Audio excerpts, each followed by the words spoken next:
The Can You Dig It went off that time. Sam! Thank you, Sam. As much as I love to build dragons, I am too kind and feel bad if I reject building them for others, as I've gotten a few dragon requests early in the season. Yeah, Sam, that's a good thing. I mean, I think Cleo feels that way a lot with armor stands and stuff, right? Cleo became this like expert that we go to, and so sometimes we go to Cleo and Cleo's just like, you know what, I'm kind of sick of doing armor stands. How about you tackle this one yourself? You know, you got to judge those situations, Sam. Like, it's really cool that you're nice, but do be careful not to say yes when you really don't want to. Like, it is okay to say no, but like explain yourself a little bit so you don't just come off as like you're being selfish or whatever. Just be like, look, I did a lot of dragons. I'm getting kind of like, I just need a break from them. So if you don't mind, you know, I want to pass on this. I think people will understand. You know, you just have to be honest. You know, sometimes it feels bad. Saying no to people feels bad a lot of times, but you're also a person that needs to take care of yourself too. You know, don't give up too much of yourself for other people to where you're suffering. Because I think a lot of people would understand if you explained, you know, say no, but also like try to give them some insight as well as to why you said no. I think that would go a long way. It's hard. It's hard. And in fact, I think this conversation that we're having about like saying no, setting boundaries, and kind of goes along the lines with self-advocating, right? It sounds selfish, like, oh, I'm putting myself above others. It sounds selfish especially when you put it that way, but I think a lot of times us as humans, like, we want to be helpful. We want people to like us, right?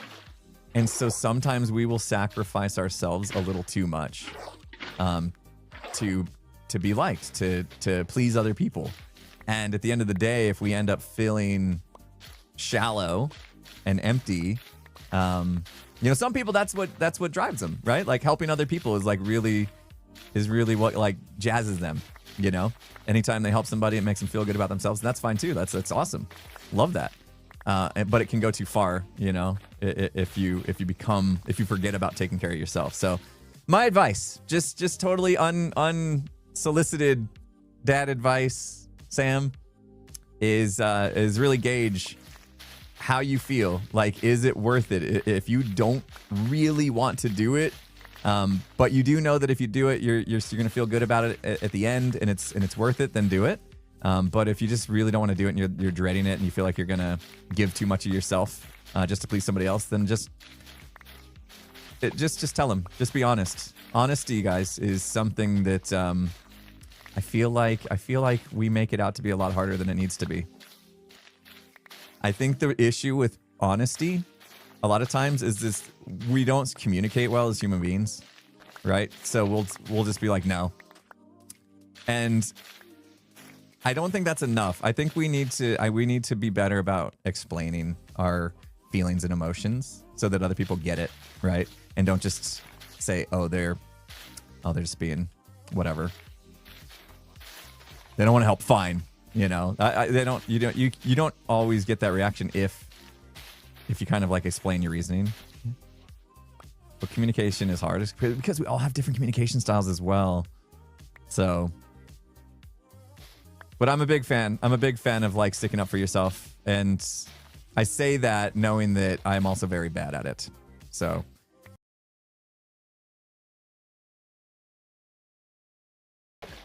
Yeah, we've talked about that too, being unapologetically you, but at the same time, there's like, there's a way to present yourself where you don't come off as like selfish. You know what I mean? I think that's the hard part, is how do you take care of yourself without being selfish? And that's kind of an oxymoron. Oxymoron? Is that the right word? Right. I need to focus on myself. That sounds selfish, but it's not. The best way to think about it is imagine you're on the airplane and the airplane's going down or whatever, and the cabin pressure, blah, blah, blah, right? And the masks fall, and there's a little kid next to you or whatever. Maybe it's your kid. And they say, like, take care of your kid. Take care of the little one first, and then take care of yourself. Wait, no. Take care of yourself, and then take care of the little one. That's what they say. I got that backwards. Take care of yourself so that you can take care of the other one. It's the same thing. Yeah. I can't believe a big diatribe about this, and I flipped it on accident. Take care of yourself so that you can take care of others. That's the same metaphor. That's the same metaphor that we're talking about. Sometimes you got to make sure that you're good so that you can help other people be good, you know? And it's not always easy. Sometimes that kind of feels bad because you do feel like you're being selfish or whatever. But I think analogy, that you're right. That's more of an analogy. See, this stupid, like, that's why I didn't do well in English. There's too many words. That's analogy, yeah. Similar analogy with parents starving to feed their children. Then the children starve once the parents can't feed them. Yeah, exactly.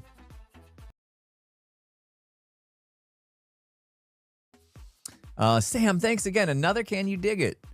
I did say no dragons for next season, which is this season, but guilt is overpowering the overthinking, then crying, then gremlin noises. Oh my God. Is that what you sound like, Sam?